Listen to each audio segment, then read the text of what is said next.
বুজিছে ওপৰৰ মালে কি কৰিছে আজি এখন লিষ্ট দিছে এটা প্লে কাৰ্ড গোটেই নিউজত পাইছোঁ নিউজ চেনেলসকলকো কওঁ এনেকুৱা প্লে কাৰ্ড নিদিব কাৰণ তেখেতলোকে জুবিনদাৰ যেতিয়াৰ পৰা মৃত্যু হৈছে সেইদিনাখনিৰ পৰা গোটেই নিয়মাৱলী মানে টেণ্ডাৰ মাৰিব বজাৰ চজাৰ তেনেকৈ টেণ্ডাৰ ওলায় সেই টেণ্ডাৰ টাইপত মানে দিছে আমুকখিনি কৰিলোঁ তামুক কৰিলোঁ আৰু গোটেই অসমৰ জনগণে তেওঁ সকাম পাতিছে প্ৰতিমূৰ্তি স্থাপন কৰিব লৈছে তো কি সেইবোৰ বিল দিব নেকি হিচাপ দিব নেকি যে আমি আজি শিৱসাগৰত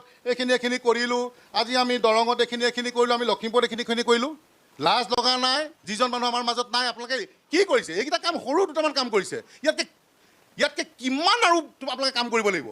গোটেই অসমৰ জনগণ কান্দি আছে ভাই অসমৰ বাদ দিয়ক ভাৰতৰ জনগণ গোটেই বিশ্বৰ জনগণ এখন 40খন দেশে তেওঁক চাৰ্জ কৰিলে কিয় কৰিলে তেতিয়াহ'লে আপোনাৰ বিষয়ে কৈছে নি ডাঙৰীয়া মই সুধিছোঁ নে মোৰ বিষয়ে কৈছে না আপোনাৰ মুখ্যমন্ত্ৰী ডাঙৰীয়াৰ বিষয়ে কৈছে গতিকে এইবিলাক লিষ্ট দি ইমান তলেজ কাম নকৰিব কাৰণ কেলৈ আপুনি এজন মন্ত্ৰী হয় আমি সেইকাৰণে শুনো যে মুখ্যমন্ত্ৰীৰ পিছতে বোলে হিমন্ত ডাঙৰীয়াৰ পিছতে বোলে পিছুচাৰী মন্ত্ৰী ধিক্কাৰ দিবলগীয়া কথা আমি কি কৈছোঁ যি কম স্পষ্ট